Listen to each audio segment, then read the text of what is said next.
a strange substance found by a southwest Arkansas man be part of a government test?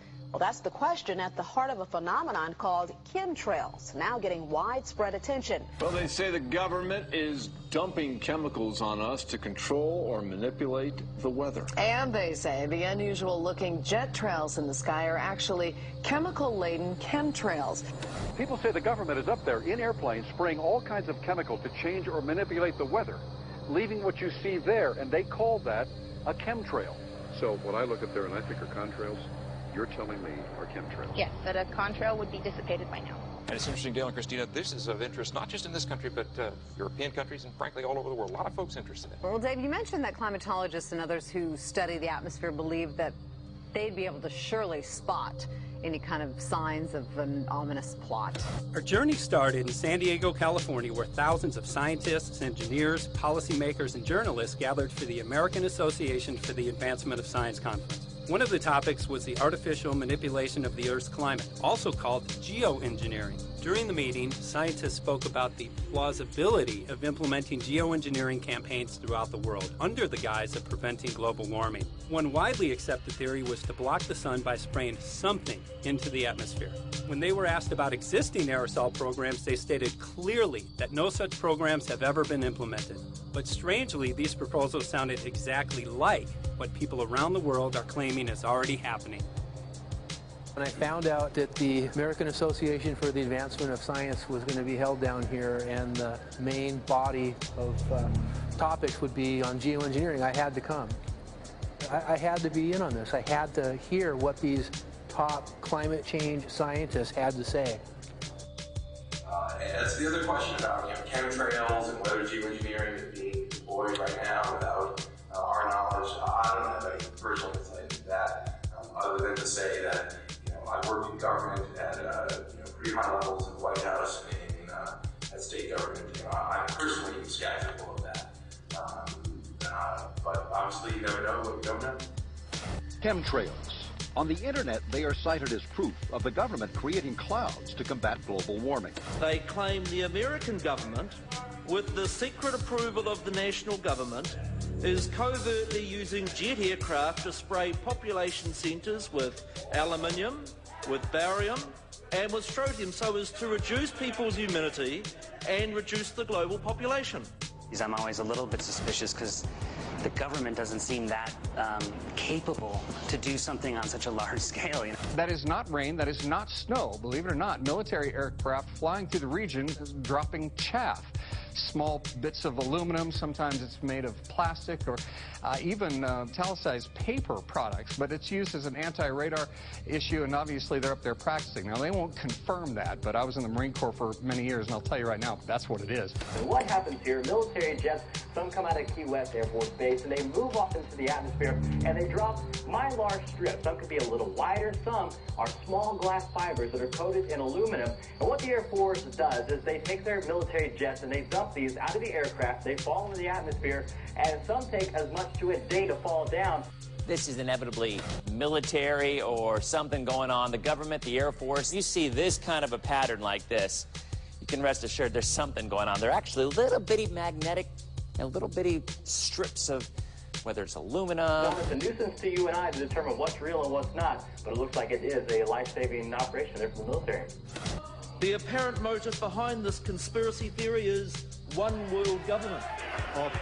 Order, I cannot hear. Mr. Speaker, I want to assure the House that both my ministry and my colleague, the Minister of Health, who have received correspondence on this issue, that this conspiracy theory does not have an iota of truth, and that the trails observed from aircraft simply come from jet engines. Question number 9.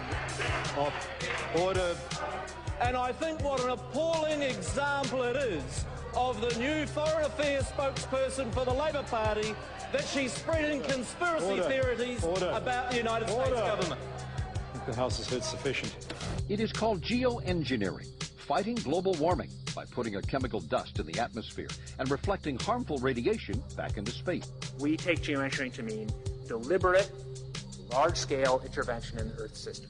There are a variety of schemes that have been discussed for geoengineering. A classic example is injecting reflecting particles into Earth orbit. Nevertheless, there might be some good reasons to think about alumina. It turns out, first of all, there's been a lot of work on the environmental consequences of alumina in the stratosphere. The big deal really is that alumina has 4 times the volumetric rate of forcing for small particles as does sulfur. And that means you have 4 times less surface area for the same rate of forcing. And this is a much bigger deal. You have roughly 16 times less the coagulation rate. And that's the thing that really drives removal. So you could get away, we think, with much smaller mass fluxes. So that's why we see things like in the used aircraft patent from '89, they talk about aluminum. And that's why we're seeing in the surface water samples aluminum. And here's David Keith saying that aluminum has 4 times the reflective volume surface area. So they'd like us to think that we're talking about sulfur, but here they slipped up and let it out that aluminum is 4 times better to achieving their ends, and it sounds like it's going to be one they don't want us to know the effects of.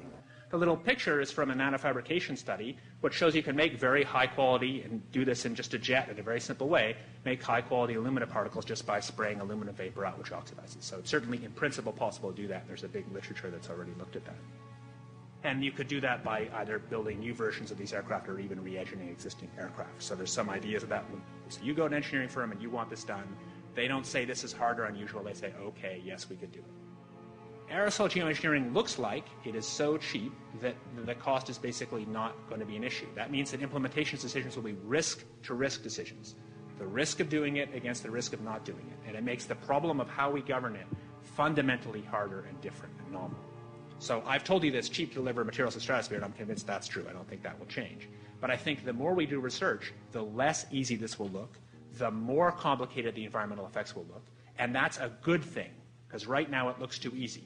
So I think that if we do more research, we're likely to find out that it's harder and more complicated than we thought, and that the side effects are harder to manage, and that's a healthy outcome that will make it easier to do the management. Of course, the opposite reaction is possible. It's an empirical question, how people will actually react to knowledge about this. Another reaction is to say, if these crazy scientists are so concerned about putting CO2 in the atmosphere, they want to think about these things, then that might actually mean we should be more serious about the risks of CO2 in the atmosphere. And by the way, it's not really a moral hazard, it's more like free riding on our grandkids. And by the way, it's not really a moral hazard, it's more like free riding on our grandkids. Numerous air quality studies, including from CARB, California Air Quality Resource Board, have named submicron-sized particulates as being particularly harmful for human respiration. Through all the discussions today, I have not heard any mention of this fallout, and has this been studied, and also the effects of a highly reactive metal like aluminum on toxifying soils and waters? The question is, what would be the effects of these materials on human health if they came down into the stratosphere, in particular small particles and aluminum? So the collaborators of mine working on the aerosol scheme are actually folks from Carnegie Mellon who've focused on human health impacts. And while we haven't published it, that was the very first thing we did, was do the order of magnitude calculation in a level pencil and paper, but with an expert on human health impacts about whether there could be an issue. And for aluminum or other particles, there are a lot of toxicological things that need to get looked at seriously. But if you're just thinking about the sheer number of particles and the human health impact of small particles, the answer is, well, we haven't published it. That was the first thing we looked at, with some of the leading experts who do epidemiological research on human health impacts, and it's not even close to being an issue. So 10 megatons of aluminum dumped into the atmosphere would have no human health impact. So let me be more careful here. To separate out the toxicological, so the alumina we've only begun to research and published nothing. Alumina we've only begun to research and published nothing.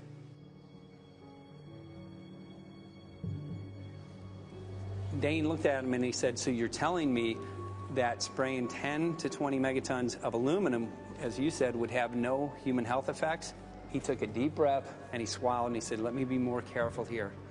We haven't done anything serious on alumina, and so there could be something terrible that we'll find tomorrow. We haven't looked at it. And that, for me, that was the whole main point of what is going to be coming out to the public. It's the damaging effects of aluminum that are being found around the world in massive amounts. Here's David Keith confronted on this very issue, and he looked, at that point like they just let the cat out of the bag. Mm-hmm. We haven't done anything serious on Illumina, and so there could be something terrible that we'll find tomorrow. We haven't looked at it. They're proceeding because they have an agenda that's separate from trying to thwart this crisis of global warming. You know, there's obviously several other objectives, whether it's depopulation, control, weapons aspects, communications aspects, all kinds of things, you know, wild cards that we know nothing about. We don't really know, and I'm not going to attempt to speculate on exactly what the agendas are, but we can see clearly the agendas are not benefiting mankind. You know, it's benefiting the agenda of the elite.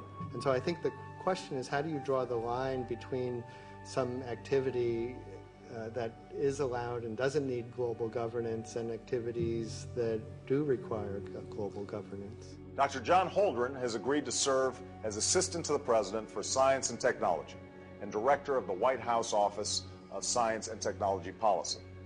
I look forward to his wise counsel in the years ahead. My personal opinion is that we have to keep geoengineering on the table. We have to look at it very carefully because we might get desperate enough to want to use it. So what would we do if in year 2040 or 2060 there's a severe climate crisis, say widespread famines or Greenland sliding suddenly into the ocean? That the only plausible way in which we could start the Earth cooling this century is to directly intervene in the climate system, say by putting particles in the stratosphere. We do stuff in the stratosphere all the time, of course, and so it's not as though the stratosphere is absolutely pristine. But you don't want to have people going off and doing things that involve large radiative forcings or go on for extended periods, or for that matter provide lots of reactive surfaces that could result in significant ozone destruction. You know, maybe I'm putting a particle into the atmosphere because I'm trying to make money, or maybe I'm putting a particle into the atmosphere because I'm engaging in scientific research and trying to understand cloud physics, or maybe I'm putting this particle into the atmosphere because I'm trying to make it rain locally to seed a cloud and get more snow on our ski slopes. And this obviously raises all kinds of questions. It's hugely risky. It will likely negatively impact some people, but we might find ourselves in a situation where those risks seem worth taking. One of the things that really shocked me was in one of the breakouts they had the benefits of these programs and then the risks. Now the benefits, the one thing that was stated was the just cooling the planet. Some of the risks were ozone depletion, droughts in Africa and Asia. I got to tell you, I came away from this experience after listening to these scientists for 4 days of symposiums, really concerned because it's clear now that they are justifying, rationalizing, and looking to legitimize some really, really horrible impacts, further impacts on our environment. And they're basically formulating the sales strategy and the implementation and oversight strategy and the funding strategy. After San Diego, I was shocked by the programs that had been proposed. I decided to write about it. That night when I finished, I sent the article to an online publication with my email address attached. When I woke up the next morning, my inbox was flooded with responses from around the world. Why? Because I had just broken the story on aluminum in geoengineering models, which I had no clue at the time that very few people knew about. Now this metal, aluminum, is being found in massive quantities way above normal levels all over in rain, in soil, and in snow. After that, the calls started pouring in from people who were desperate for someone to investigate. That was the fuel that started the film. Before we started filming, we had the opportunity to sit down with one of our favorite authors and documentarians, G. Edward Griffin, to find out what he knew about the subject. I'd like to talk for a minute about an issue that's getting more and more attention. That's the issue which scientifically is called stratospheric aerosol geoengineering, also called the chemtrail issue. I'm very aware of the chemtrail versus contrail controversy. As far as I'm concerned, it's an open and shut case. I have been watching the development of jet travel from its very beginning. I used to live near the Los Angeles airport. Remember when the first jets came in and landed, man, they made a big noise. We never heard a noise like that before. And we used to go down and sit at the end of the runway and watch these jets come in and take off because it was a novel experience. I've been watching jets all my life, and I know about jet contrails. I've watched them. They're vaporized moisture, ice crystals, and they get out there in the atmosphere, and then they effervesce and evaporate and then disappear, and you can see them. Plane moves along, and the little white trail follows right behind it, and usually about 10 or 20 lengths of the plane or thereabouts, and then it's gone. And you can still see them that way, by the way, once in a while. So there goes a contrail. These other things we're talking about are not at all the same phenomena at all.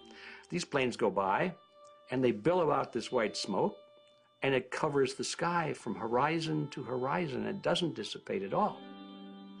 And they crisscross each other. And you see this thing cover the sky and turn it milky, and then people start having trouble breathing, and then you hear stories about the aluminum and barium deposits that they're picking up and the residue. And you put it all together, and I don't see how anybody who's got their eyes open and their mind open can come to any other conclusion but that somebody is spending a lot of money and effort to spray the planet. The question is, why? I have my own theories, but I hope that there will be some good investigative reporters go out there and get us the answer.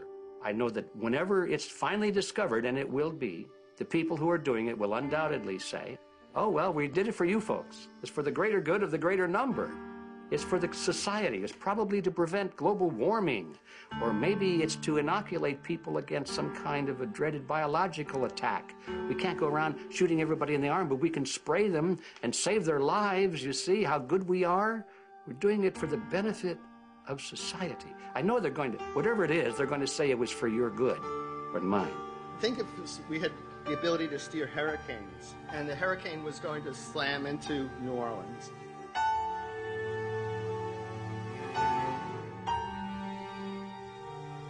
And let's say you could steer it so it would hit Mississippi instead, where for 100, that means I would be willing to more or less kill 18 Mississippians to save 1,800 New Orleanians. And if you do that knowingly, are you murdering those 100 people? And there's all kinds of equity issues there. Now, also, we might be wrong about our steering, and if we didn't do the research right, maybe our steering would intensify Katrina and even kill more people in New Orleans. And so this question of how do you develop the confidence to know that your intervention will reduce overall damage, and then how do you deal with the understanding that you might be damaging some people who wouldn't have been damaged before while saving people overall? The spraying appears to be mostly in NATO countries. I've seen it here in the United States, I've seen it in England, I've seen it in Scotland, I've seen it in Canada, and I've had reports from people who live in France. There's a grouping, there's a political grouping here of some sort. It's international in scope. It's not just an American phenomenon, it's international. And anybody that wants to investigate that, I think, has to take that fact into consideration. They're going to find a political grouping and a political motive here. But in my humble opinion, it's not in your good or mine at all. I don't know what it is, but we'll soon find out.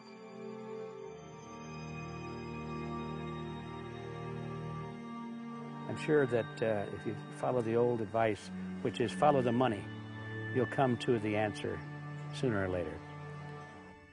Soon we realized that we all shared the same need to get this information out there, to share with the public, to let people know what is being done. Ed felt so passionately about the issue, he offered to help us. Well, the main thing now, since it looks like the budget is going to be met, is to get it done well. We don't come off the tree knowing any answers at all.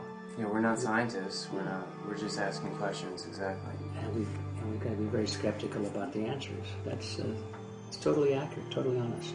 Why can't people see this? They're not hearing it. They don't know that the facts are not being presented to them. We're very lucky, you know that? Look at this opportunity that's being dumped on us. I know. Opportunity. It's, well, this is going to... Yes. This is going to be a battle, I know that. A challenge and a battle, but I mean, why are we here if it's not for that? I go to get a hold of Morrow, so it's going to be you for the moment. I'll call him again. So. Sounds good. I saw the sky crisscross with chemtrails, and I can't remember if it was in LA or if I was on the road, but I had looked up one day, and I thought, look at that. That's not the flight path, man.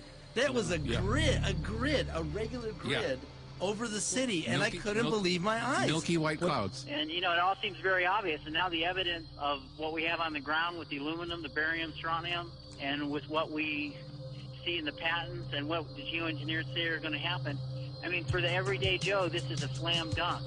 This is a very delicate moment for the powers that be, because they're taking a covered-up operation like the tropospheric aerosol program, or chemtrails, Project Icarus, whatever, it's had many names over the years, and they're making it over into a geoengineering scientific shield to deflect sunlight, because global warming's out of hand. So at this very moment, the belly of the beast is right above us with no armor. Whether people believe in chemtrails or not, the geoengineering should be scary enough. And when people learn about geoengineering, chemtrails will then become apparent, because they're the same. So you're talking about a global conspiracy here. Geoengineers propose doing this on a global level. Off to Redding, California. Guess this is the second step after the 8 AF meeting. We'll see what we find.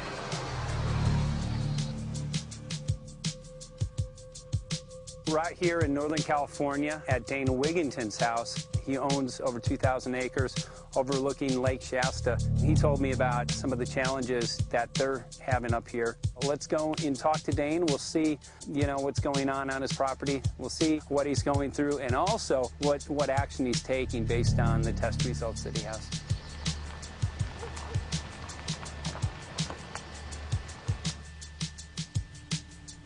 As you know, I have a background in the energy fields. I worked in the first solar plants in the continental U.S. in the early 80s. My home was on the cover of the world's largest renewable energy magazine, so this is my background.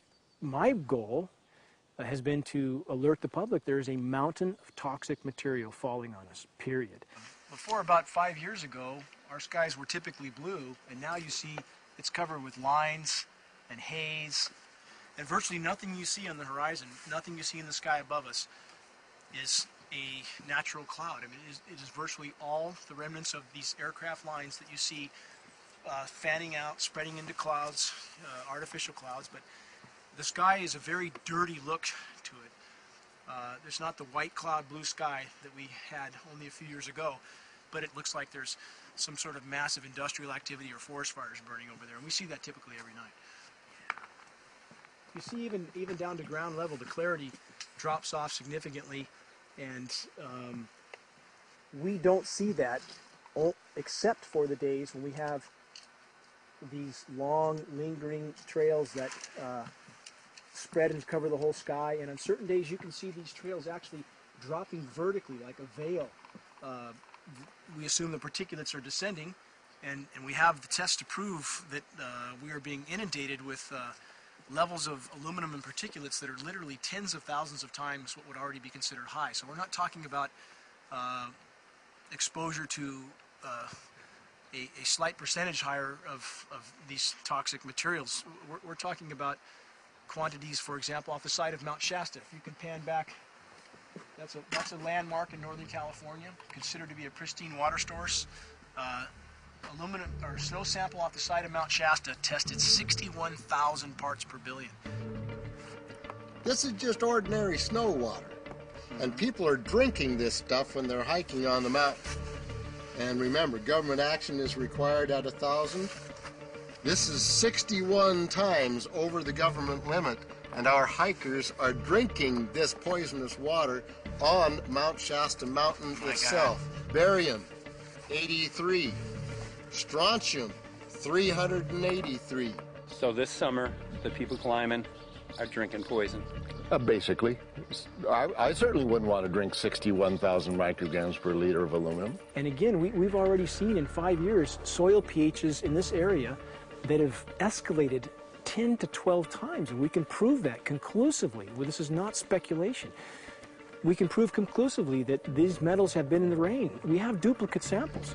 Bachelor of Science in Forestry, International School of Forestry at Missoula. Master's in Zoology, specialized in aquatics.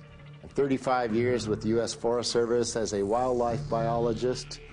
And before that, several years with the USDA Soil Conservation Service as a soil conservationist. Also have run the botany programs, range and grazing programs. And I continue that today. Right now I do a lot of master gardener consultation work. When I started this garden back in about 2005 or so, the pH here was 5.5, 5.6. This is the old soil survey of the county. You can look at the page right here. This is my soil right here. It's a Dietz 125, 126 here at my house. And here, the soil reaction pH should be between 4.5 and 6.0. And over there in the pure mud, it's even a little darker. It's 6.8 right there. And what can this do to plant life and ecosystems? Well, you haul one of these things out and you start looking at the little things that are crawling around the soil. A lot of times they aren't there anymore. The little soil arthropods that you can barely see on a microscope, you can actually see movement with this. Little tiny macroscopic, look like little moving pieces of dust. Those start to go away. They're not gone entirely, but they start to go away. This is black oak acorns. You know, this is pieces of cedar wood. You know, come on, folks. This should be very acid, and I'm getting 10 times higher than expected. There's something really wrong here. Well, you can see all those reports, lots of them. Have over 20 reports here. Well, at least 20. I'd say it'd be closer to 30. All revealing dangerous amounts of aluminum and barium. You know, the science is there that something funny is happening. And the naysayers say, well, so what? Isn't neutral good? Well, no, neutral's not good. Neutral is not good. If your soil is supposed to be 5.6, it should stay 5.6 if you want the forest to be healthy. And if you want to grow a good garden, you have to keep your pH around 6.0, 6.5. I think that we just need to wake up and just look at what's happening, because we can't just ignore it, because it's going to get worse and worse if we just keep ignoring it and pushing it away like, oh, that's nothing.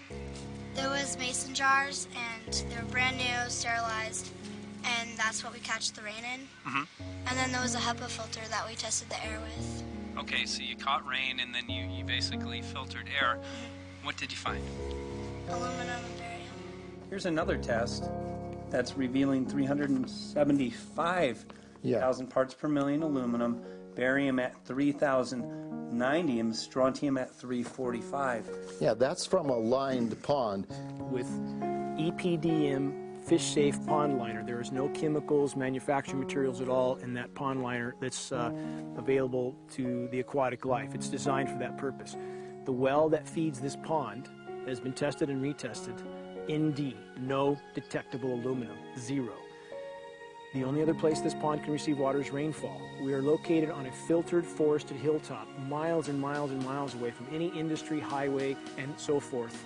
After several heavy spray days, there was a film that we received formed on the surface of the water, and we tested that crust, and it was aluminum and barium.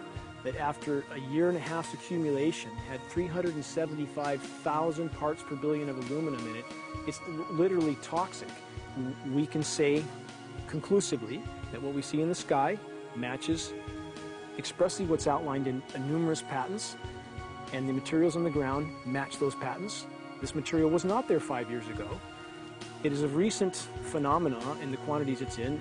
It has escalated in some cases 50,000% in 5 years in the case of aluminum. From our original baseline reading of 7 parts per billion, which was already high, it has escalated up to 50,000% in 5 years. And we've seen profound changes in that time.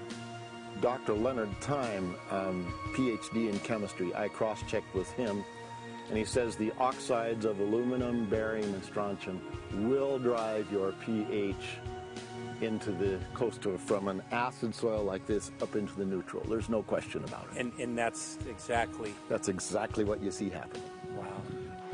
I have a doctorate in inorganic chemistry from Oregon State University, in which I was working with different metals and oxidation states, and then did a postdoctorate work at Brandeis, where I was working stabilizing off oxidation states of different metals.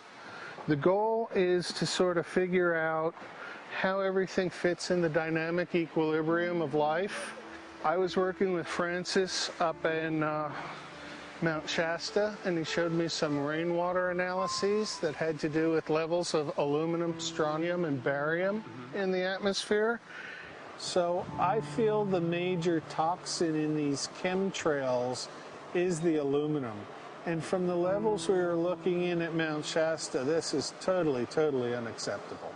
When you get to metals and biological systems, you're no longer talking about the bulk aluminum that people think about when they're drinking from soda pop cans and that.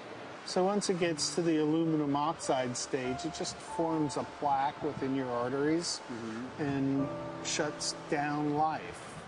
When you take elements that normally aren't out in the environment and you start putting them in the environment, it raises some serious red flags. Aluminum is a very specific nasty in biological systems. It takes that site and it never lets go, and it shuts down the site, and that's it.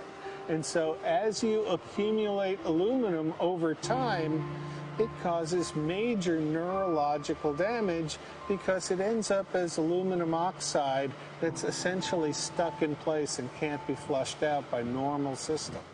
At the core of everyone's condition is always some level of toxins. And aluminum is known to have cancer-causing effects. The half-life is decades.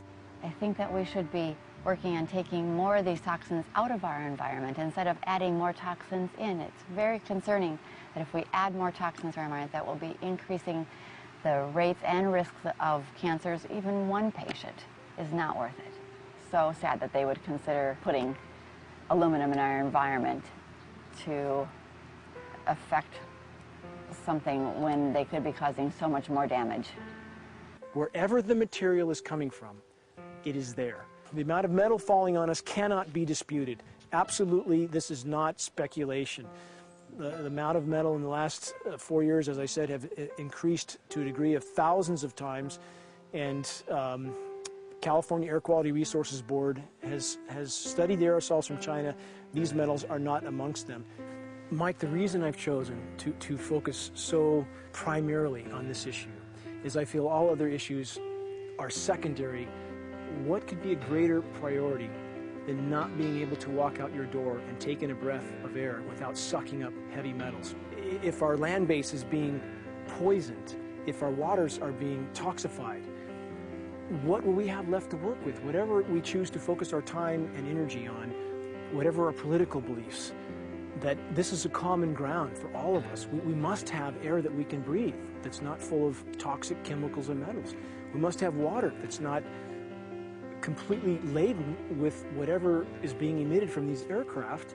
And if people stopped to consider that the atmosphere is as thin as a layer of paint on a basketball, it is an extremely thin layer that allows life to exist on this planet. To simply treat it as a physics lab and experiment with it until it is broken beyond repair is folly of unbelievable proportion. And if people understood that this sort of experimentation not only is going on, but has been going on for a very, very long time. Going back 50 years, there's been countless climate manipulation, weather modification programs that the vast majority of the public is completely unaware of. And if they think that this is not true, that certainly that somehow they would have known if it was occurring, I would ask them to look at things like Agent Orange and the things that governments do because they can, because there's no one to stop them, because they have these huge military machines that want to control everything. And in fact, the government's own document, perhaps you may have seen, it's available to any online, is called Owning the Weather, an expressed goal of our government, and not just our government. He told the Associated Press that the American government has created weather tampering techniques so that the New World Order will be able to starve millions of Americans and control the rest. There is weather control techniques. Number one, the entire patents on the equipment. Number two, Senator Claiborne Pell's complete statement and story of his own that not only does it exist, but that we even utilize it as far back as the Vietnam War. Well, Murph, We're going to do what we can. let's see what we can do. You got the scientists behind you. The scientists are with you, so at least this scientist is with you. I may not have $1 million budget, but I've got enough to show that something's dreadfully wrong. You got it. All right. So Arizona will be this Monday, the 21st. Senator Johnson up in Show Low. So we're going to be in the car a whole long time.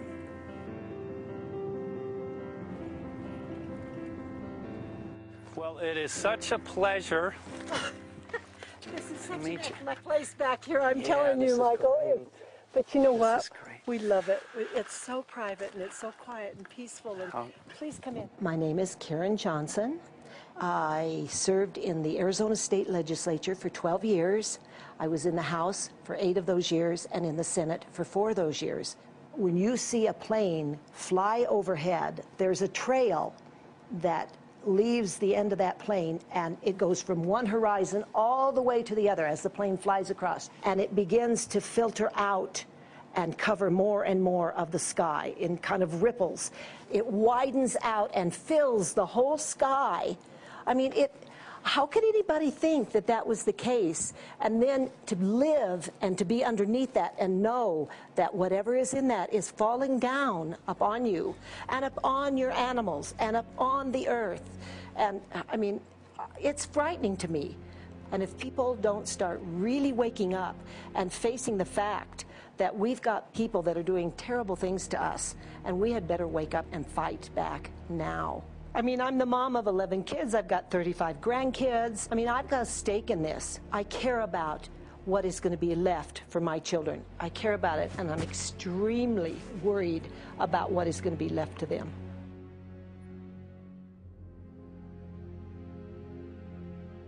Aluminum is toxic, and we know that it's accumulative. And we know that we're getting more. So we're absorbing it in the air, we're drinking it in our water, so we are accumulating more. So the thought of more aluminum being dispersed in our environment in the way that you mentioned is very frightening to us and very disturbing to us. Those of us who have done any research on this are really quite concerned that we are ill-informed about this issue, and mostly that it's being done. Aluminum is toxic. We know that it is. We can debate as to the amount of toxicity that is going to be disturbing the body, but as far as really accepting the fact that it's accumulative, it's synergistic, then we have to conclude that it's not a good idea to put it in our atmosphere, especially when we know we're getting increased amounts, and especially since we know that the scientific communities around the world are pointing a finger at the heavy metal toxicities, at the toxicities that we're absorbing in the day-to-day food that we eat and the air that we breathe. The concern is off the charts about why is this happening? Why is this being allowed to be sprayed continually all over the United States, all over the world? Who is paying for this? I mean, the incidence of Alzheimer's has just skyrocketed, which evidently has to do with an accumulation of aluminum in the brain cells. I mean, I think almost every family has been touched by a member as they get older having Alzheimer's. And it's a horrible disease. And to say that, well, this just came because people drank soda pop out of aluminum cans, you know, when my father passed away with Alzheimer's and he didn't ever drink soda pop, you know, that explanation doesn't ring true with me. And so I'm wondering, how much did this chemtrail spraying back in the Illinois area affect him? Aluminum and fine metal is an accelerant. A friend who's a firefighter up in Pine, Arizona for 20 or 30 years says that the wildfires now that they're fighting are way beyond anything they've seen before in intensity. And when you look at the air samples and you see the fine particles of aluminum, which is very flammable, and magnesium settling on the trees, this is causing unprecedented savage wildfire. But if you look at this, you can see these are parts per million. They sent this to me, and I just found this to be extremely interesting because we should have like 2 parts per million of aluminum in our air. And this is saying that there's 39,000 parts of aluminum. That's astronomical. Barium is high. I mean, these are way off the charts of what people should be breathing or what's coming down on them. And, you know, if people wonder why their health is deteriorating, why they're having to go to emergency rooms, why they can't breathe, you know, why they're getting Alzheimer's, this has been planned. We have elites, I don't know what you want to call them, one worlders, Illuminati, I don't, whatever you want to call them. But with these people that don't care about the average person. They only care about themselves, their greed, their power, and if they eliminate, you know, 2/3, 3/4 of us from the planet, so much for the better for them, because then they don't have so many people to have to herd around and worry about. So this is a lot what this is about, and this is very, very alarming and scary. I mean, where is this stuff coming from, and why? Why is this kind of stuff being put out there? You know, I've heard different explanations about, oh, we need to cool the planet, all this and that. But if people are up there trying to cool the planet, why do they need all this kind of stuff in it? The explanations just never have really rang very true. And as I'm setting up the equipment, she looked at me and she said, all these trees here are dying. And I said, what? She says, all these trees in here are dying. So I thought, well, I'm going to test for aluminum, because that's one of the key things in the programs that we're talking about, and titanium. And I took some of this bark sample and tested it, and it came back positive with aluminum and titanium. Then I started traveling around California, noticing the same thing. In Lake Tahoe, there was a lot of the same type of bark, all through Sacramento area and Davis. Just about everywhere I went, I was noticing this silver white bark. What I think's happening is these chemicals are getting down and destroying the roots. And then as they come up, they're going out into the bark. Those 2 right there are the ones that are just, it just hurts so bad to see these 2, because look how old and big they are. We probably lost 40 trees right here on our 10 acres. Every week, every other weekend, we'd see another tree that was beginning to die. And I mean, it's just so sad, we just cry. And to think that that might have something to do with it, along with their other explanations, would really, really frost me. Every time you lose a tree, you know, it's not good, it's just sad. And there's another one over here in this little group of trees here. Don't you feel better when you stand up and fight than if you crawl down in a little hole and go to sleep? You know, I mean, my gosh, people, your families are out there, children are out there, your grandchildren.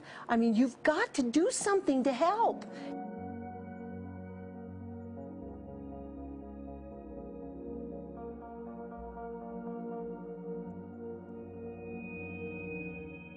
My greatest hope is to get people to question.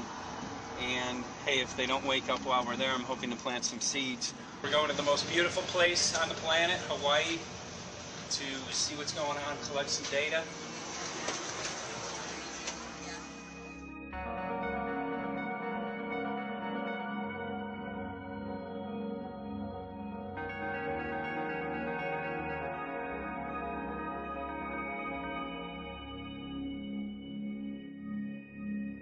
Thank you for having fun with us. Hope you enjoyed the trip. Have a great vacation and welcome home if you're lucky enough to live here. Thank you.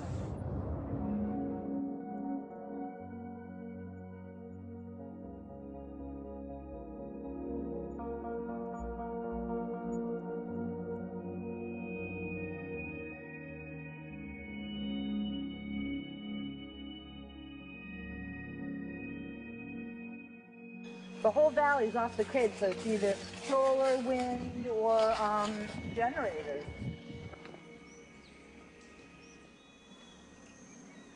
Look at this, man. Yeah, the mind can't even conceive of a dream of this. Right. Yeah, right. Even coming here, and one would never think, you know, in paradise that it's getting destroyed.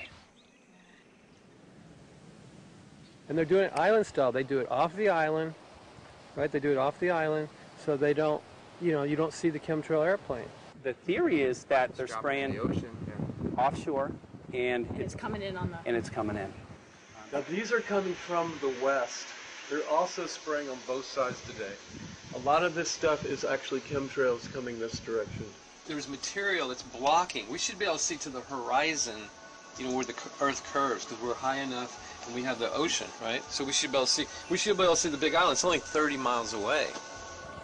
And you can see it's not a blue sky behind it. That's the key. It's all, you know, has that kind of weird looking blue, like silver blue, I call it.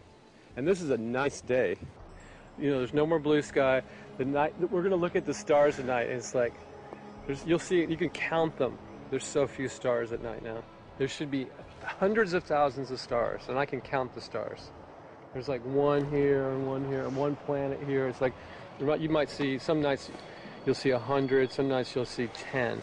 This is what concerns me, this kind of stuff right here. It's just soft. Okay.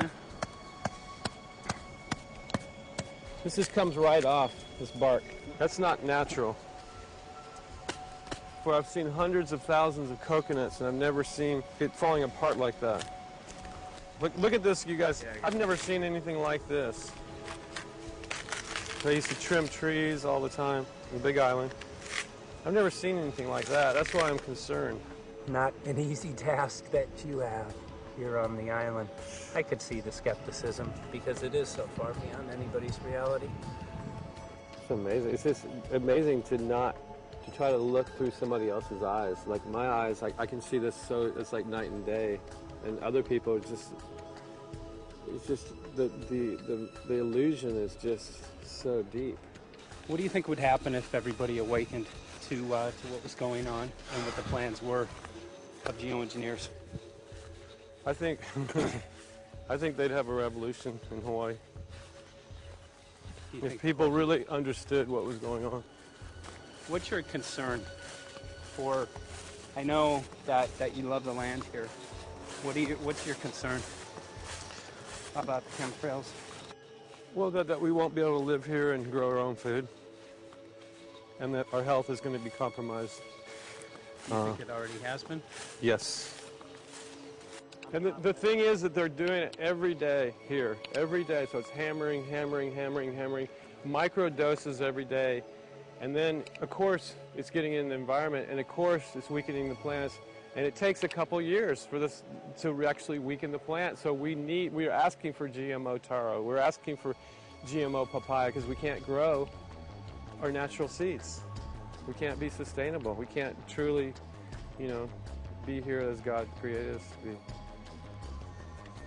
So my friend convinced me to do a hair analysis on my daughter. So we went ahead and cut close to her scalp and got some really recently grown hair and sent it in. I was just sure that my daughter's hair was going to be so clean with the lifestyle that we live. And lo and behold, it came back and her levels were really high in aluminum. This is the chart here.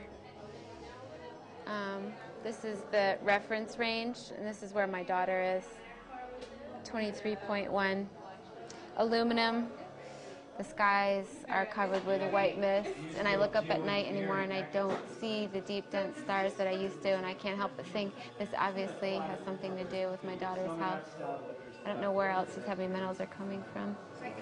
Yeah, I mean, look how old she is. Yeah. She's been isolated here. Here, and she's...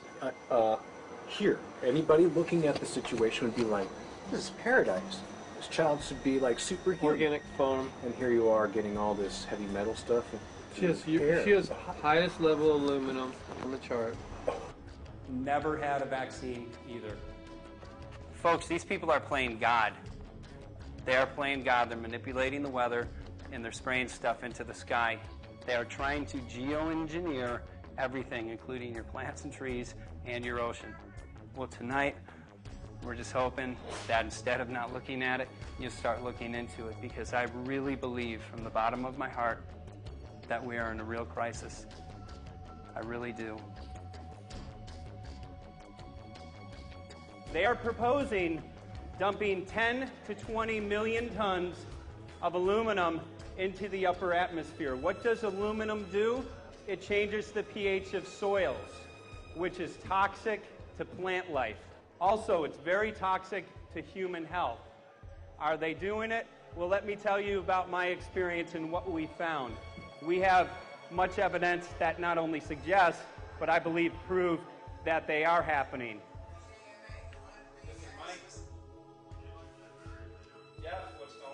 And as I promised, we're joined right now by a very special guest, Michael J. Murphy, currently on location in Hawaii. He's working on a documentary film called What in the World Are They Spraying? Michael, welcome to the program. Great to speak with you today.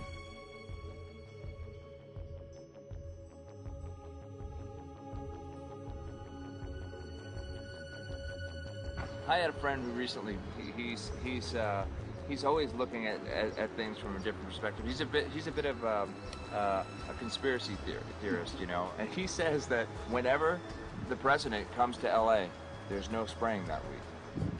Could you have a better place for an interview? I mean, look. Well, this is being done over our farms and over our things. So basically, they want to eliminate our ability to eat organic food, have clean water. So in some ways, it sounds to me like, and you know, again, it's just a projection, but it sounds to me like this is control. How do we control the masses? Yeah. How can aluminum be good for you in any? And what was the second chemical you mentioned? It's barium. Barium aluminum. Obviously, those are toxic to everything. To human health. To human health, to farms, to animals, to everything. 61,000 parts per billion. And there should be a government alert at 1,000? At 1,000, people are drinking this. People that climb the mountain, they're drinking that snow. It's poison. Oh my God, that's so disgusting. So that's 60,000 times above regulation. Exactly. 60,000 times above regulation. And I've talked to friends, and they're like, well, that's just ice. That's just condensation. And I'm like, you can talk to a second grader. Ice doesn't float in the sky and spread out that way, you know? You're not an expert, but you're a concerned citizen who said, wait a second. Who's actually doing the research. Yeah, you're doing the research, and that's what we need to do as Americans and say, you know what, I want to know what's going on. I want to know what the FDA is doing to my food. I want to know what the government's doing with my air, my water, and the soil. And, you know, it's just great what you're doing. And I just, my kudos to you for bringing light to this subject. Put all of the theories aside, just what geoengineers are proposing and what's being found is scary enough. So we can just address that. And I encourage more people to just step up and ask questions and do what he's doing. So thank you, Michael, very, very much. Aerosol spraying aluminum affects everywhere, and we have a beautiful tropical climate which I believe might be in jeopardy. So we wanted to not only come and bring the message of what people were finding around the world, but encourage people to test for the aluminum, strontium, barium. Essentially, I think it was an effective trip. I saw a lot of people here in Hawaii, in Maui, awake and not only curious, but willing to look into this deeper, and that's my only hope. This is one of the boldest moves, I think, from Ed Griffin yet. This is the taboo topic that nobody's supposed to talk about, and that is aerosol spraying. Now, we've got tons of documented proof of errant aerosol spraying. It just blows my mind that the whole essence of humanity has always been to look up into the sky and ask why. Though there are no limitation, there is endless space, an endless universe. Now, in the 21st century, we're not allowed to do that. Anyone who looks up and sees the giant grids and the X's in the sky that weren't part of our existence until just a decade or two ago is somehow called a kook. And the people that are the best and biggest proponents for the revolution and for liberty, they don't want you to talk about it because you could discredit them. it seems to be an industry that's being built up to milk the taxpayers by undergoing some kind of a giant global spraying program to make all kinds of money on the project. And they don't seem to care really what effect it has. They're not trying to experiment to see if humans can survive it or anything like that. They just want to get this stuff up. And then we discover, as we're going further down the line, that there are companies generating genetically modified organisms, or seeds, modified seed crops they're being engineered to resist the aluminum in the soil. And a lot of crops won't grow in that. And so now, after they've messed up the soil, all the farmers were going to have to go back and buy seeds that have been genetically engineered to resist the aluminum that have been put into the soil. And all of a sudden, mankind is completely dependent upon these companies like Monsanto and other giant agricultural firms. You can't even grow natural seeds anymore. And we're looking at that. It's a shocking thing. I hope we don't find that that's true. But all the arrows right now are pointing in that direction. We get into cost-benefit analysis here because there's also HARP could be involved in this. Geoengineering, as you guys mentioned, which is documented heavily in Dennis Kucinich's bill, that is the Space Preservation Act, which, by the way, I don't think got through Congress. And then Kay Bailout, as we call her here, Kay Bailey Hutchinson, also put together some legislation in order to qualify geoengineering, which, again, is supposed to save us all from global warming. But it is cost-benefit analysis because they can benefit on so many different levels. Ed, that's how they do everything, isn't it? That's right. And, there's an old adage, if you just follow the dollar, follow the buck, you get to the source of the problem.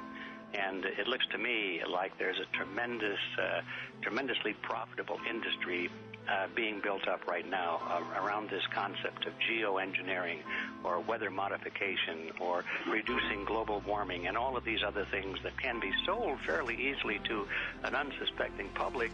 They all say, oh, well, that's good. We don't want global warming, And so they put up with this, and they don't question, they don't criticize. But behind the scenes, you see a whole industry being built up, which is, as I say, tremendously profitable. And the money for all of that is coming from the taxpayers. And it's a scam is basically what it is. We're just focusing on the one area that is real easy to prove. There's no speculation in the area that we're going into. They definitely are doing this geoengineering. They definitely are talking about it.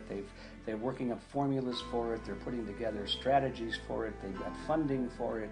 Everything is in place. We don't even have to go into those other areas to make the case. Okay, let them believe that, but at least they must understand that there's no question that they're talking about it and planning to do it. And so shouldn't they be equally alarmed about what they're going to do if it can be shown that barium and aluminum and some of these other toxic metals are very destructive to the planet and destructive to human health? Isn't that enough? How many issues do we need to crank into this? And so, if you're going to kill the planet and kill the population, do we need any other reason to be alarmed? What in the world are they spraying? Thank God people are asking this question. That's all we want. We just want to be able to ask these questions. Our good friend G. Edward Griffin, all these years, Mike Murphy and Paul Wittenberg are doing this great effort with your help. This is a community effort to get people real information. What in the world are they spraying? Any final quick comments before we're out of time? And my only final thought is that we asked the question, what in the world are they spraying? And we now know what it is. And folks, you're not going to like it.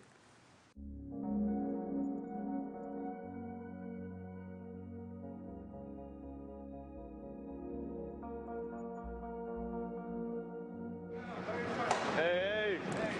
I'm Peter Vreken. I'm from Belgium. I'm 54 years old. I can't believe it myself. I'm a very happy and grateful person. We are doing the job the police, the Justice Department, or the Environmental Department should have been doing. And it's really essential that it's going to be a grassroots revolution. I think so. God is on our side because we are not fighting against, but for. Yes, we're fighting for. I was in the council for about 25 years and also a period as the mayor. So from that moment on, 10 years ago, everything started to change. I start to get a picture of what is really going on. And it became crystal clear to me that we, humankind, have been manipulated and dominated and exploited for centuries. And this chemtrail phenomenon made me angry because I was so helpless.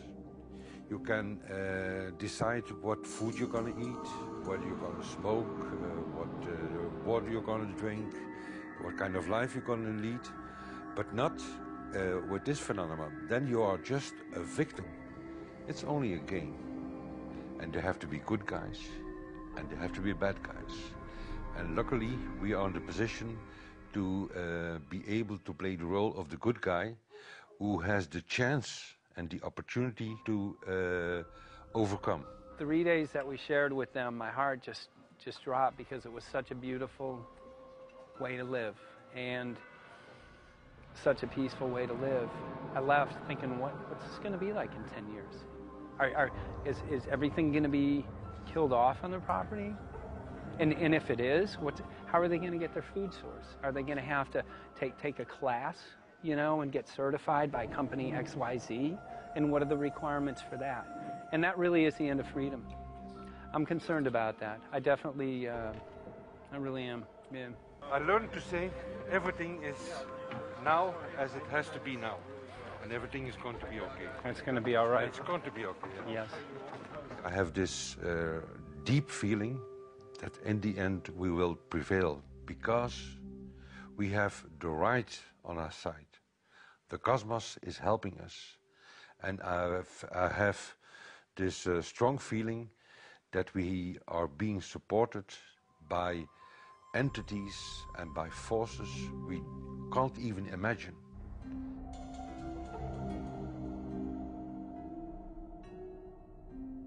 Here for the first time we have this scientific proof that we are being spread.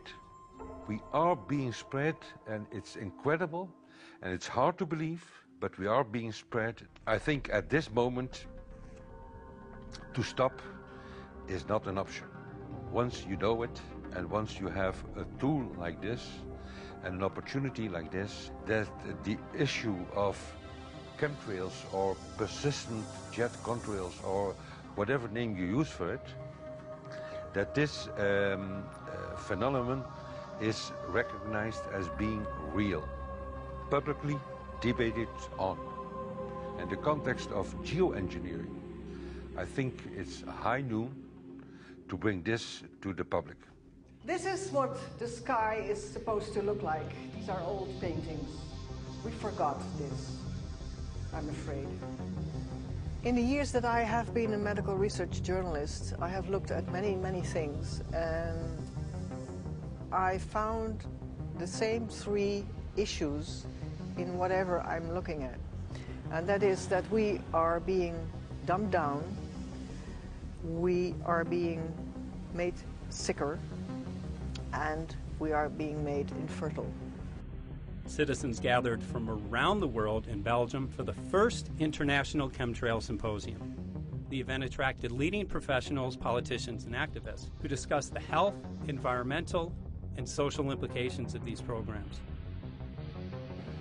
Today it's only going to be about facts, documents, figures, patents, licenses, everything that brings us to the truth.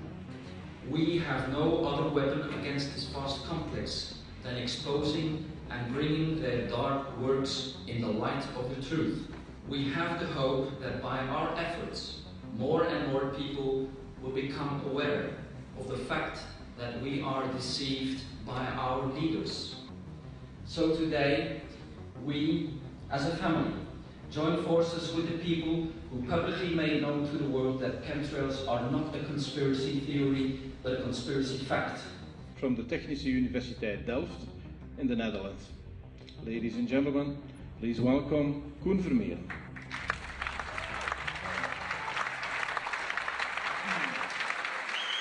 Well, I'm Koen Vermeeren. I'm a university professor of Delft University of Technology. Usually people are with their heads to the ground in their own two-dimensional space and they don't look up. But if you do, you see more and more spaces like this. And it worried me too. I have no explanations to our students about these phenomena. And then I studied it myself and I found out that I couldn't give them the answers they wanted, because I think that the phenomenon is not natural. It's not natural what is happening, and the explanations that are given to us are not enough for me. If you look at them from a scientific point of view, the first thing a scientist does is trying to explain something. Because I'm smart and my students are not as smart yet, so I have to give them answers to questions. But if you ask most scientists honestly, they cannot answer all your questions. If people are using climate control over our heads, I want to know about it. I want to know the consequences, I want to know the health impact, I want to know everything. I need, as a teacher in my university, to give answers to my students. And they have good questions. And I don't have the answers, and I want to know. Excellent. And we should discuss this. Ladies and gentlemen, for here you in the auditorium and for all over the world, Michael Murphy.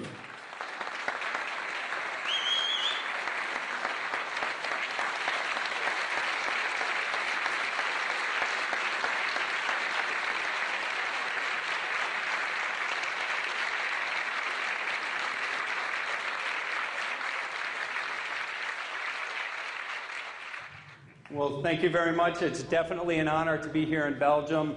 The people who are in power control everything. They control the markets, they control us, and now they're even controlling the weather.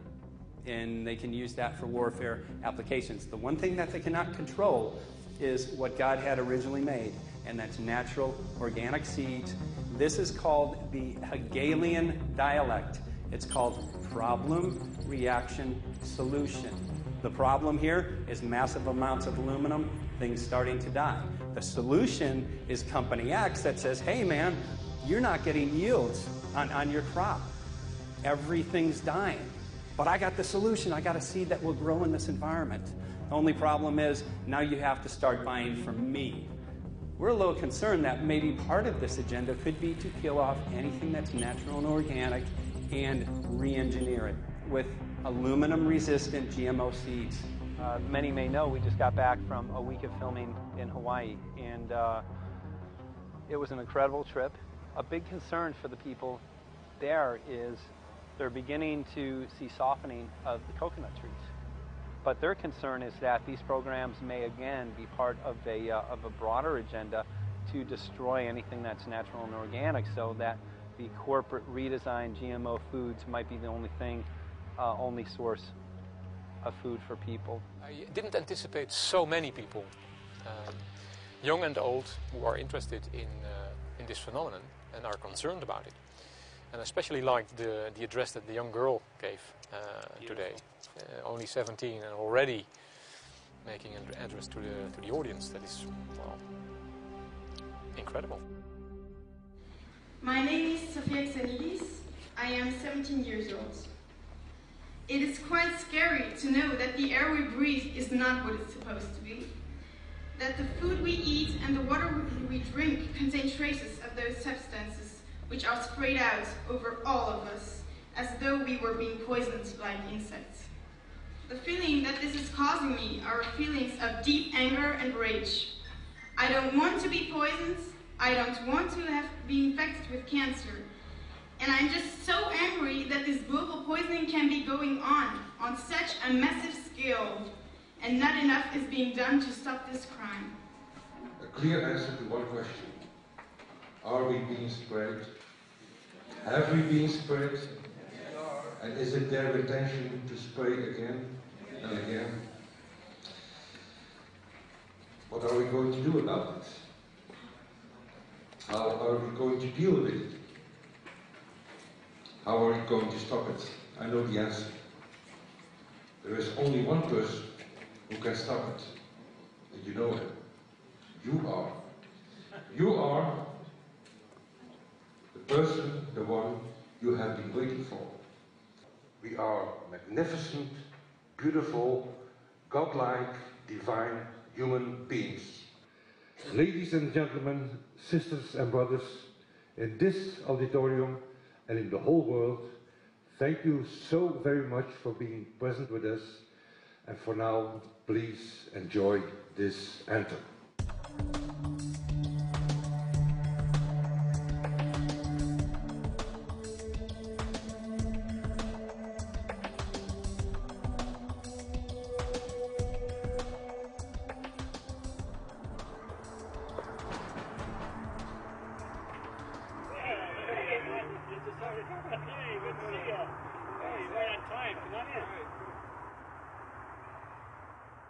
So, anyway, I'm glad that the weather's been good for you fellas so far. Just think if we were doing this in the wintertime, you might, if you're going to Washington, D.C., you might run into snow. Thank God we're not. That's right. You know, it's interesting because of the different weather modification programs. There's something like, I think, right around 32 in the continental U.S. alone going on. So the theory is that geoengineering is in part weather modification. You know, Mike, that's a very good point. There are so many subsets connected with this issue of geoengineering. People are writing to us all the time with information about the connection to global warming, the connection to weather modification. Some people think there's a connection with Morgellons disease. Others think it's kind of a means of transmitting electromagnetic impulses from the HARP antenna system up in Alaska and Siberia. Boy, it gets your head spinning. And each area, I think, is worthy of investigation, but we have so little time. I think it's wise for us to stay focused on just the aerospraying and the toxic effect of these chemicals and the destruction of the planet and the damage to human health. What more do you need than that to convince people that we have to put a stop to it? So to stay focused, I think, is our mission on this one.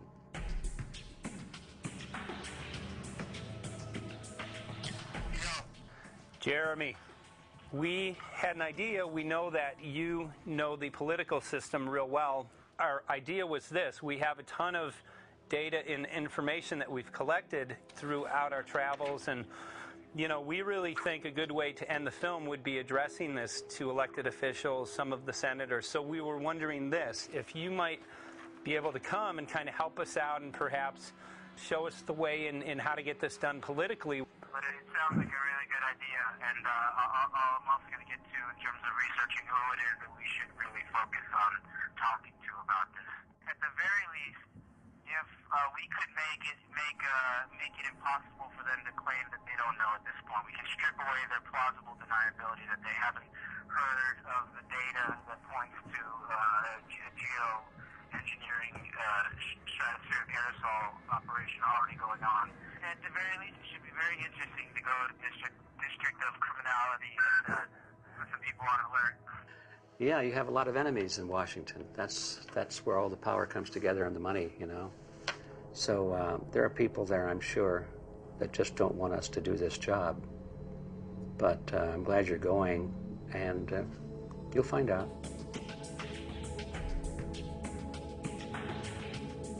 We took the data to Washington, D.C. There we presented our elected officials with the following letter. According to the 5th article of the Bill of Rights amending the Constitution for the United States of America, no person shall be deprived of life, liberty, or property without due process of law. But the daily spraying is depriving all persons living within the United States of life, health, liberty, and integrity of our common and private property without due process of law. As a representative of the people of the United States of America, we insist that you do everything in your power to protect us and immediately put a stop to geoengineering spraying at once. There exists no justification, legal or otherwise, to poison the planet and its inhabitants. Now suppose that space aliens arrived on, maybe they're going to land at the UN headquarters down the road here, or maybe they'll pick a smarter spot. But suppose they arrive and they give you a box, and the box has 2 knobs. One knob is the knob for controlling global temperature, maybe another knob is a knob for controlling CO2 concentrations. You might imagine that we would fight wars over that box, because we have no way to agree about where to set the knobs. No global governance, And different people will have different places they want it set. Solar engineering is like chemotherapy. No one wants it. But we all want the ability to do chemo and to understand its risks, should we find ourselves with dangerous cancer. How long does it last up there? The lifetimes are years. What, years? A couple years. And then it what, precipitates out, or Yeah, that's correct. no toxic side effects that we know of? The thing we always wonder about is the unknown. Yeah. So if you're thinking about, say, the acidification, it's clear that's not a problem. There's several studies that showed that. Right. But of course the concern here is with so little research, there may be some unknown that comes out of left field that bites us. My name's Mike Murphy. I'm a filmmaker in from Los Angeles. We're covering an issue called geoengineering. Okay, thanks guys. Senator, a question about the issue of geoengineering. I'm afraid I don't know what you're talking about. And wondering if you were supportive of geoengineers' proposals of spraying 10 to 20 million tons of aluminum into the atmosphere. I should really get a briefing paper on it before I give an opinion. Oh, not a problem. Are you aware of the issue? Not completely. At all? Because, okay. Do you have a letter from constituents and people have concerns? Yeah, We're making a documentary about the I don't know. You guys have credentials to be here? Yes, we do. We pass through security as well. Endowed by our Creator. I think so. Please don't touch me. Please don't touch my properties. You're lying. No, why? What did we lie? What did we lie about, sir? No, we're not. What are we lying about? Lying about what? It's a little unusual, huh? I haven't heard that. Okay. You're not aware of it? And it appears that these programs have already been deployed. You know, I haven't looked at that proposal, and so, why don't you let me review it? I can do that. Are you aware of? Actually, I'm going to go. Yeah. Let me go ahead and get that. I will take a look at this, and I will act accordingly. General, this program, this openly covert program of the aerosol spraying, stratospheric aerosol spraying, geoengineering, using tons of aluminum, spraying it up in the sky. I have no idea what you're talking about. Okay. Commonly called chemtrails, sir. When you were the head of NEMA, did you see the aerosol trails? Mike Murphy, filmmaker in Los Angeles. Hi, sir. And we're covering an issue called geoengineering, and wanted to know if you're supportive of geoengineers' proposals.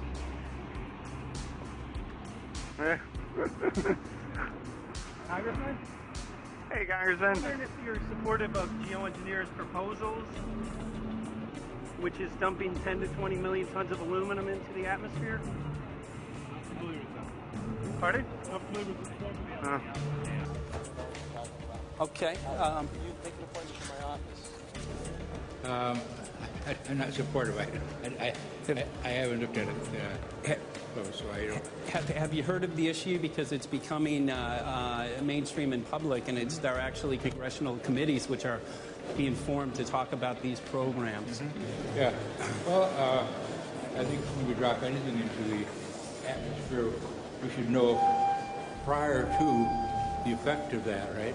Yes. And if we don't have the knowledge as to what the effect will be, we shouldn't do it. I think there are 4 different options for thinking about deployment of geoengineering. The first one would be we just ban it. I would argue that one does not want to get too firm a restriction in place on small-scale studies early on because it'll tie the science hands. I think what the science community ought to be trying to do is say, you do small-scale stuff inside this space, and it's a scientific question what that space ought to be. There shouldn't be a lot of oversight and restriction. Congressman? Excuse me. Hi, I'm Mike Murphy from Los Angeles, covering an issue called geoengineering. These guys are running from the geoengineering issue. I wonder why. I'd have to talk to my staff. I don't know what your details on that are. Have anyone made you aware of the issue, or? Sir? Congressman, your committee talked about geoengineering last November. Are you in support of those proposals? I'd love to give you a paper. Geoengineering? You know nothing about the geoengineering issue? Never heard of it. They call it geoengineering, but... yeah, I never heard of it. It's nothing I've ever heard anything about. When we looked up in the air today outside, we see the stock and stuff going on. Quickly, have you heard of geoengineering? No. The proposal is to shoot 10 million tons of metals into the air. This committee, Science and Technology, covered it for the first time. No, I've never heard of it. So we were very concerned. How you doing? I'm fine. So what? We spoke with Congresswoman Watson's office, and her press secretary, Ms. White, was familiar with Representative Kucinich's Space Preservation Act, which mentioned chemtrails and the weaponization of the atmosphere and space, and then it was pressured to be taken off the bill. Did you see the aerosol spraying going on today over the Capitol? Congressman? Geoengineering carries with it a tremendous range of uncertainties, ethical and political concerns, and the potential for catastrophic environmental side effects. He's not one to do interviews very often, so not unless we usually really pressure him into it. Okay. So don't, all that is, don't hold your breath. As chairman of the Committee of Jurisdiction, I feel a responsibility to begin a public dialogue and develop a record on geoengineering. We want to know if you're supportive of their measures by spraying 10 to 20 million tons of aluminum into the atmosphere? No, I think we need to have more research. Okay. And about the issue of current deployment, there's literally a mountain of evidence that many people believe proves the deployment of these programs. Any knowledge of that? No, there's certainly not a mountain of evidence. But I do support research into geoengineering, and I also support looking into the international governance of that. Okay. I hope anybody that has studied it knows, at least I think, that it's a radical proposal, and I hope we don't have to use it, but there may come that point in time where we do. Now, if we could provide you with the evidence that suggests that these programs are and have been ongoing, would you be willing to address this publicly? We've had about 3 or 4 hearings on it. We have addressed it publicly. Well, not about the proposals, but about the current deployment of these programs. Citizens. I don't support the current deployment. I think we need to have more research, and they have consequences that go beyond one nation, and so I think that there needs to be governance to that. Governance is not simply an issue of deployment, but governance before deployment in terms particularly of large-scale scientific fieldwork. I concede that on this subject and in general, it's not popular to talk about global rules. And when these people started talking about the need for UN Security Council oversight, a supranational environmental security enforcement with a strong mandate by the UN, it really is clear that they're looking for a global power behind the manipulation of the environment. But I do think it needs to be sort of an international kind of treaty that does tie and bind all nations into a common fate. It is a common fate. And unfortunately, it's not just big governments that could do this. It is small governments. It is billionaires probably could figure, I'm going to save the world all by myself, and I won't bother to mention it. How do we decide when there's a planetary emergency? Whose hand is on the thermostat? How do we decide when to start it? There's no way to do that right now. And what if we do start doing it, and then by some problem with the technology or with the will, that we can no longer do it? In a year or two, the aerosols will come out of the atmosphere and temperatures will shoot up at a rate much faster than it's going up now. And it's that rate of change that's hard for us to adapt to. So once we start it, we'll be sort of locked into doing it for a long, long time. And so that, and with basically no end in sight. Boeing would pursue this to make a profit, right? I mean, there's financial motivation to do this. Let's see. So let me not speak for Boeing. Is that allowed? Okay. Yeah, well, it is what it is. No, but someday, if the U.S. is going to decide to do this stuff, they're going to look to a company who can do it, and you want to be positioned. Boeing would rather be get it than Lockheed Martin. So certainly we have an industrial base that helps the country take on technologies and large-scale challenges like national defense.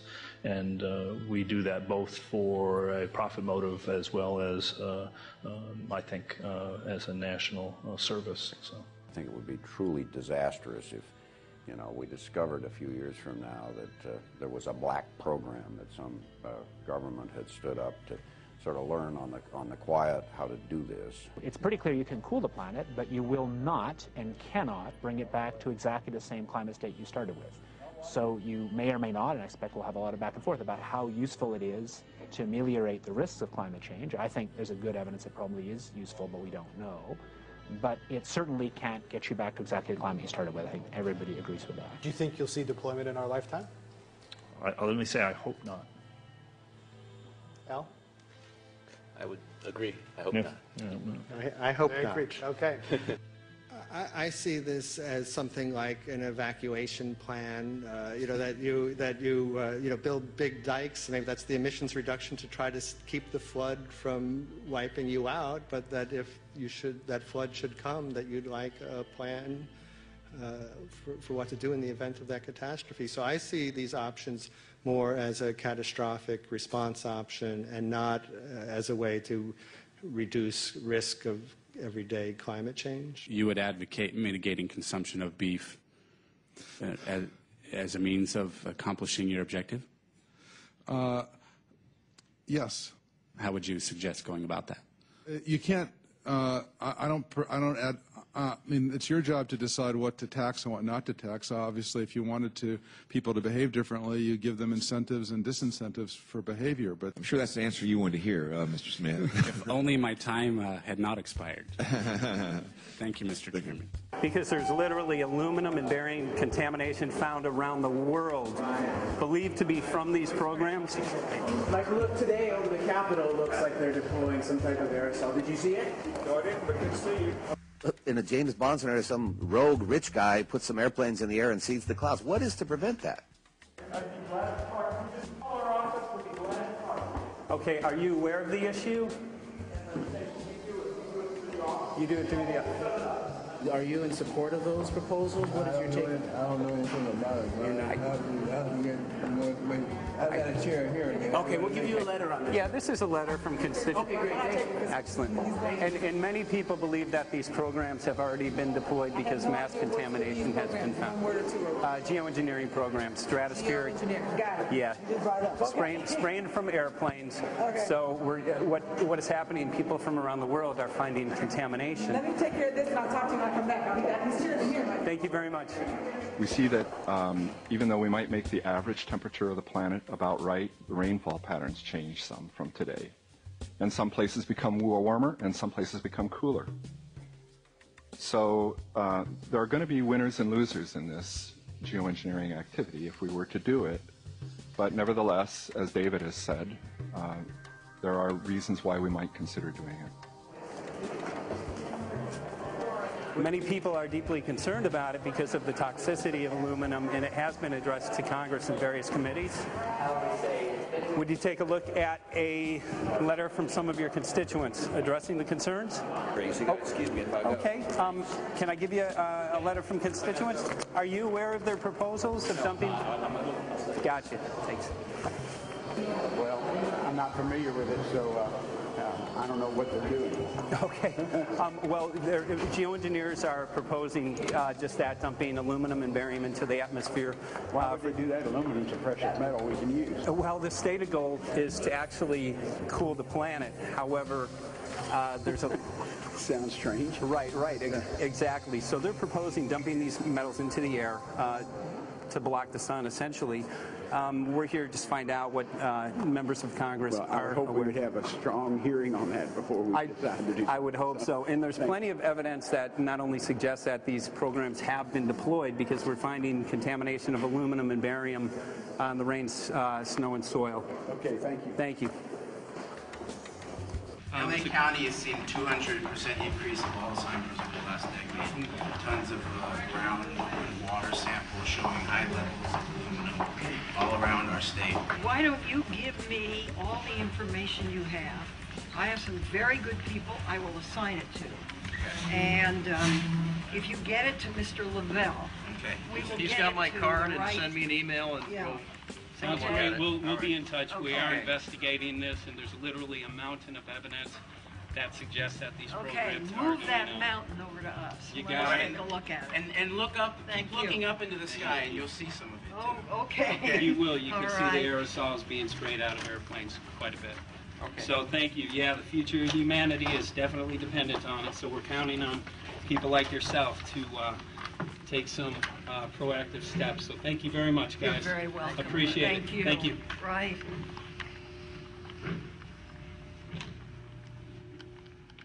A lot of Congress was running down the hallways to avoid answering any questions, looking for doors in the hallways.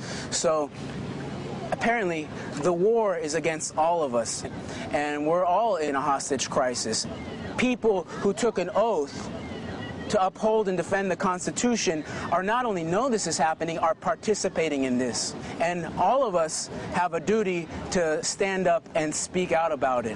Why is the water being contaminated? Why is the soil being contaminated? Why are aluminum-related diseases going up? And it's affecting all of us, and thus we all have the duty to stand up and speak out and get educated and stop this. For our own sake, for our children's sake, it is a crucial moment in history right now.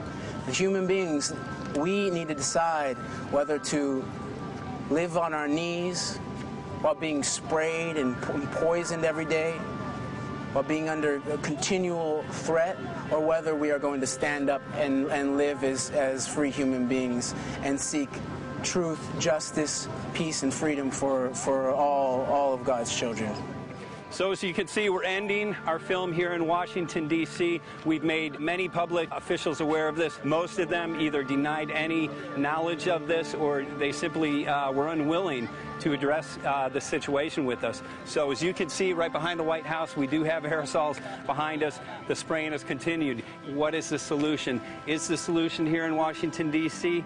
Clearly, this is one of the solutions, but the solution is not only here, the solution is within you.